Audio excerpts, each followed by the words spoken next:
Hey guys, before we get on with this video, I would just like to let you know that this video is sponsored by Car Vertical. Car Vertical was a sponsor of this channel when we were speaking in Portuguese, and it keeps on supporting the channel now that we are speaking in English. So thank you very much, Car Vertical. If you guys don't know what Car Vertical is an online service. You can use it via app on your mobile phone or on the computer through the website. And it's a service that gives you a car history when you check its VIN. So put the VIN of the car that you want to buy or you want to know its history on Car Vertical. Use my coupon Genesio to get 10% off and get a report on that car. I can show you a report right now. We are seeing an Audi A3.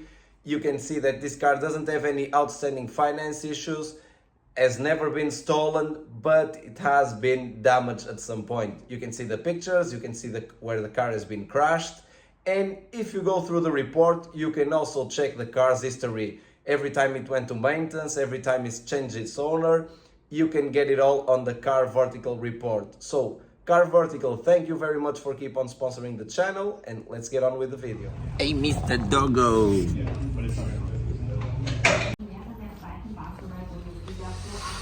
Nice way to start a video.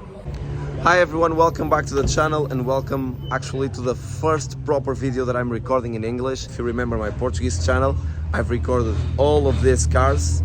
Well, if you're a foreign follower and you want to see, actually I filmed the Ferrari, which was somewhere around there in English, but all the other cars were filmed in Portuguese. So if you want me to film them in English, let me know. Now, this is a Supra. This is a very fast car. Everyone in TF was kind of impressed how fast the car was going. Everyone got really impressed when they found out that the car is actually just a 4-cylinder. So around somewhere there's a guy called Dale Lomas. You might know him from BTG Dale, kind of a well-known person around the ring and the guy who knows his stuff around the ring and around cars. So let's get to know him and let's check out the Supra. He will talk about all the modifications because I'm not really into all of those details. So hi, welcome to Rent for Ring. I'm Dale. Lived at the Nürburgring 15 years, worked at the Nürburgring 15 years, been driving the Nürburgring 20 years, and this is my new favourite rental. So I just want to explain why it took like a year to make it. Yeah, a year and something. I was waiting for these cars. Yeah, His favorite rental, and I'm the biggest customer of the car by now. I have 14 laps, and the car has been out for a week. Customer number one, and nobody else has even rented it yet. Yeah. Points. Let's talk about the Supra. So the most important thing about the Supra, and people need to get this understood, it's a 4-cylinder, and there's a reason why it's a 4-cylinder, and it's not because we're anti-6-cylinder. It's because we're a rental company. We want people to have a fun time. We need to make a profit on every lap that people turn. If you give people a 700 horsepower, 2,000 kilo car, you don't know if you're going to make a profit on every lap because you give it to the wrong driver and it's costing you 500 euros a lap. The magic formula at Rent for Ring is that we run small, lightweight cars. Small cars, small. Small cars mean lightweight. Lightweight and low power doesn't necessarily mean slow, because if you are a good driver and you go for premium quality components, you can make small cars into 7-minute cars. And this is the ultimate... This will go underrated every day. Yeah, this is the ultimate fast small car, because you've got the Supra. Don't lap time it on TF at least. Yeah, don't lap time it. I'm talking theoretically. This is the ultimate small light car because it's a front engine rear wheel drive platform. It's basically a BMW G Series Z4 Coupe. We can call it a Supra, no problem, but it's the Z Coupe. And the whole point is it's less than 300 horsepower and it's epic cornering. But this is the problem. We bought the cars a year ago. We promised you guys we promised all of our fans and all of our Rent for Ring customers that we would have the car ready in a few months. And the few months turned into a full year, and for that we can only apologize, but anybody who knows us knows we like to do things correctly, and we weren't going to hand out a car that was in any way unpredictable or dangerous, and everything about the back axle on this car was both unpredictable and dangerous, so we had to fix it, and really I want to show you guys how we fixed it, so come on in. Basics first, obviously the car is on the best semi-slicks. It's on awesome brake pads, endless MA45Bs, like everything. The suspension is not just good, the suspension is literally the best that money can buy. We got Öhlins TTX dampers. World's slowest ramp. And capybaras. And capybaras. Capybaras, very important. Capybara. Okie doke. So, come under the car with me and behold the fucking Öhlins. I'll take this wheel off. Copyrights. Forgot about that, yeah. I forgot about that. We might need to do it all again because it'll be in the background. Probably not. I don't care. Okay, good. So, we're at the basic ingredients. The basic ingredients are take a Toyota, put on a nice square setup, so 18 by 10s. That means you've got 265 rubber front and back. And remember, we're only talking about a 258 horsepower car.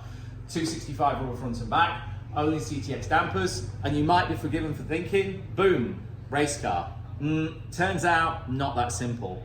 So, any road car, turning it into a race car, you're gonna face problems because you want to move the car down, then the geometry starts to get messed up. Any petrol head knows that. Problems came with this car because I don't know whether BMW duped Toyota or whether Toyota were mug enough to fall for something, but it don't work. The back axle don't work. It has dynamic toe. And now we all know what dynamic toe is. Dynamic toe is as the car moves, the suspension moves, the toe of the wheels moves.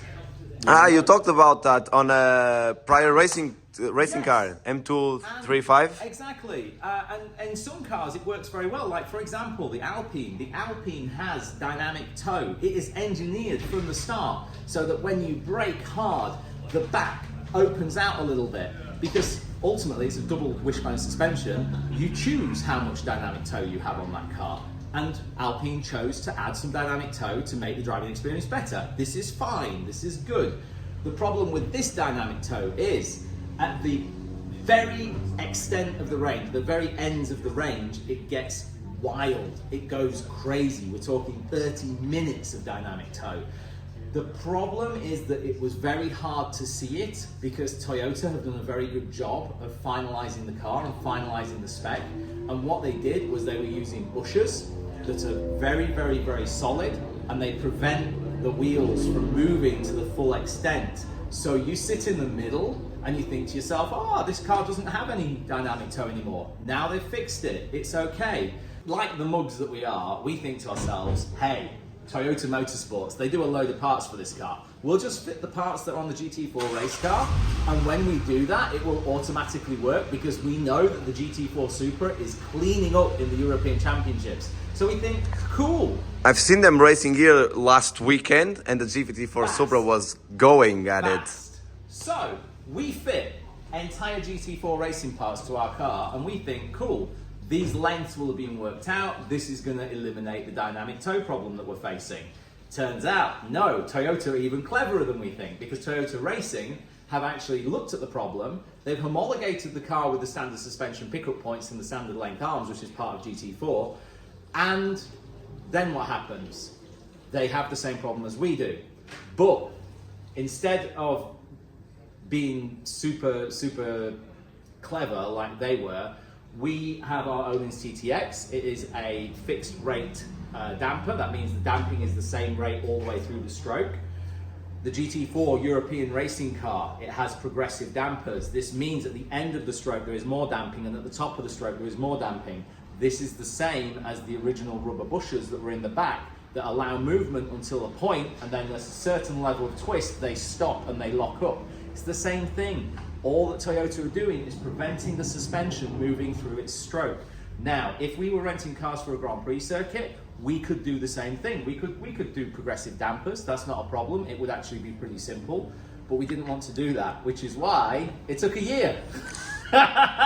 It took a year, because now we have, drum roll please, come with me to the back of the car.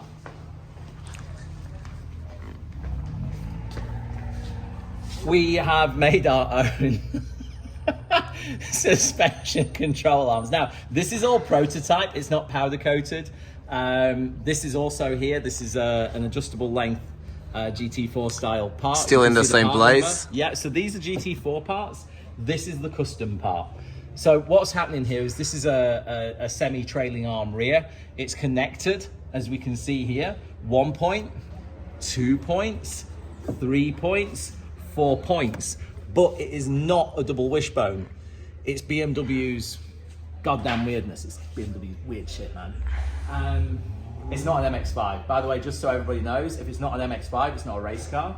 Just my opinion, just saying.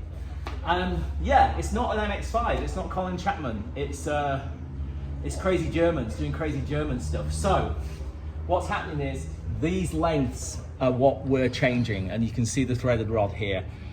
We've now got this in a position where we have 6 minutes of dynamic camber, dynamic toe, and we had to get the camber to work as well because it's got dynamic camber. So all the time the wheel's going up and down on the stock lengths, it's changing camber and it's changing toe. We don't want that. We want the effect of a double wishbone. So basically, it required a lot of mathematics. Emerson at Engage has done all the heavy lifting on it. I just drive the car and tell him if it works or not. And yeah, I will just want to say, we've done it. We fixed the back axle on the Supra. I'm not even bullshitting you. After a year, we have fixed it. This thing is solid, produces the same dynamic toe through like 85% of its stroke, and carries the correct camber all the way up the stroke. So now we have a car that is 258 horsepower, does ridiculous lap times, not even going to quote them, and has all the fucking trappings of a real GT4 racing car, but we have improved it. So now it works on the bumpy, humpy, jumpy Nordschleife. And I'm as happy as a pig in muck, to be honest. It's honestly, it's the best thing I've done in like 20 years of car stuff. I'm genuinely proud of what Emerson has created for us and my small role in driving it, really.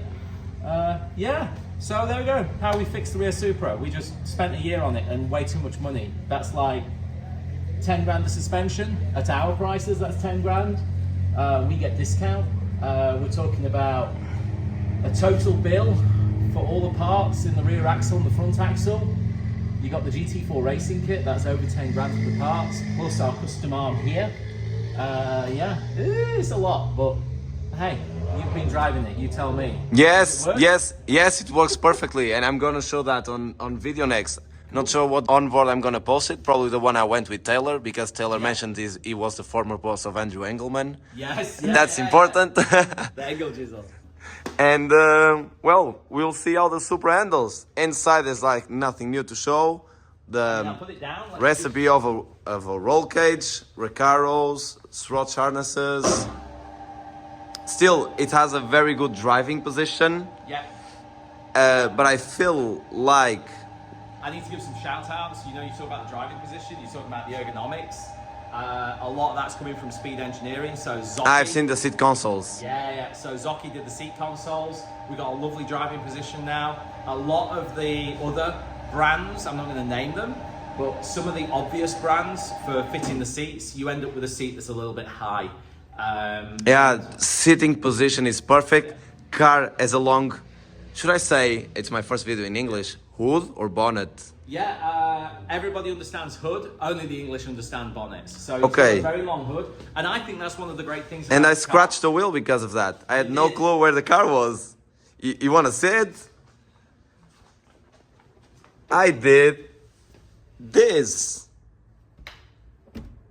GG. Good game, boys. Yeah, so can I just tell you one of the great things I really love about the car? It's not just the capybaras that I put on the bonnet. I like capybaras, I think they're cool. One of the great things about this car is you've got the classic sports car seating position, MX-5s, TVRs, sports car. You sit and the back axle is under your butt. You feel everything. And you're sitting in the middle of the car and you feel everything. You know everything. You know that center where you are. The 1 Serieses, we've been renting out 1 Serieses for nearly 10 years at Rent4Ring. They're great cars and everybody loves them and I think they're great, but ultimately they're passenger cars turned into race cars. They are your archetypal touring car. This is an archetypal sports car. Admittedly, it doesn't have double wishbone suspension. The MX-5 is a real sports car, nothing else really is. But hey, my Lotus has double wishbone. there you go, that's a sports car. That's a racing car, to be fair. That's mid-engine rear-wheel drive, so that's a racing car. Yeah. So yeah, Supra. It's a sports car. It's an actual sports car. Oh my god. Oh, hey, I can hear you. Yeah, I can listen to you. Woo! Taylor, do me a favor, introduce yourself to the channel. Hello, my name is Taylor Espinosa. I am a coach at Nürburgring. I have been coaching in cars for like 6-ish years now. I was previously employed by Porsche to coach people around, and I am the former boss of André Engelman. I'm the former boss of Engelman.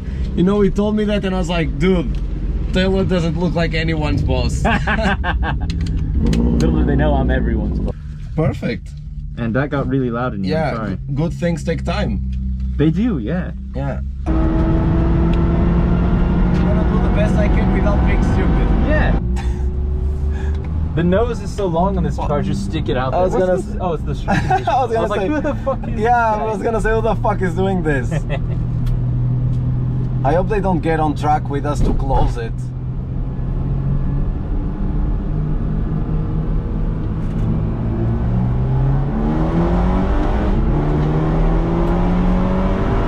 No, they'd have the lights on if they were. Is my GoPro blinking red? Yeah. Okay, perfect. So you just throttle. Just throttle. Yeah. He's gonna be in the corner. I'd rather not risk it. Yeah.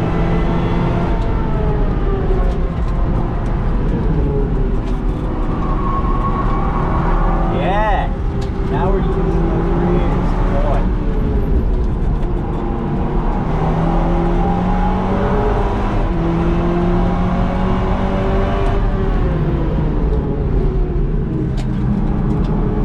That's whirly.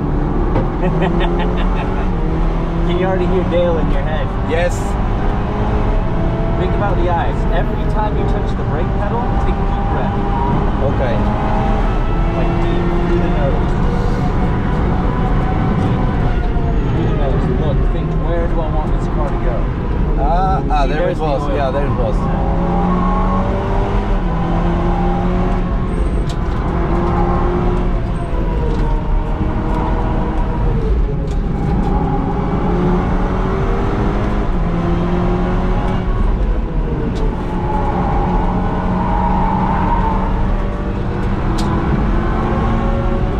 I forgot to I know, shift no, gear. I hit the red line all the time. You can't hear Yeah, the you can't listen shit. can't hear the fucking engines. You're always just like, oh. Ooh, ring freaks. Oh god, I'm ring scared brakes of cars them. are sketchy as shit. Yeah. What car did you crash in? Golf, yeah, golf. Ring freaks. Yes. Oh my god. Oh, he's over the curb. He's pointing at us like it's our fault. Dickhead. Yeah, him and his briefing via email. Yep, he definitely read that. Right, look, brake. Keep it straight. Yeah, send it in, back to throttle. A bit too early again, right? It wasn't too Whoa, bad. if you press the brake pedal, this really brakes. Yeah. I didn't really enjoy Foxhole in the last lap. It was way too bouncy. It is bouncy as well. But it's bouncy in every race. Just deep breath in. I mean, we got traffic, eyes looking up, speed control. Where do I want to place this car? Oh.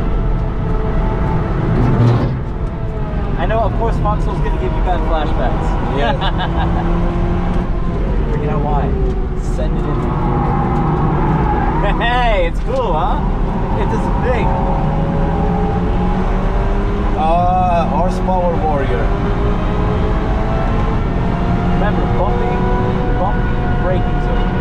Yeah. So straight wheel, there you go. You can feel that little crown in there, right? Yeah. Look at that inside bump.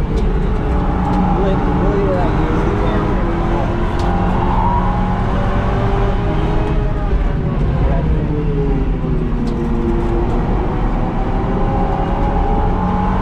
So we're gonna brake, right? Not just lift. A little brake, just for the day.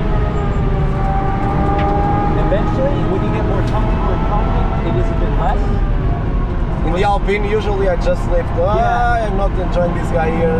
He's not enjoying it either. Man, this guy is stressed. It's a girl. Oh, she is stressed, man. Whoever it was. We have a lot of turning. Yeah. That's the idea. So we go to the right and then we brake hard. Yep. Deep breath, brake. Look. Look at that. See, you got lots of room there. Yeah, look at the left. You're waiting to let the set. Yes, open up the hands. Eyes up. Good.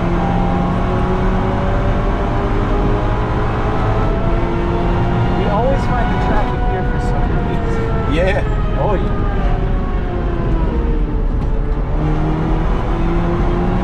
Sorry, I always have to stare down whoever's acting stupid on the back. Go.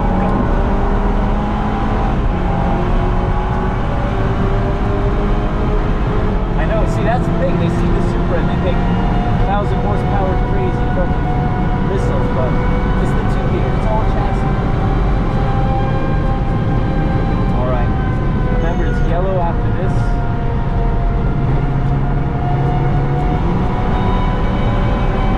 I'm giving everything I have, Cupra, sorry. The Cupras are fast. I mean, not that one, but in general. That was a lot of inside curve. Yeah, got it. Sorry. No? Yeah, I guess so. Cool, because I wanted to know these two corners. Because on the 1 Series I come here like flat. Yeah.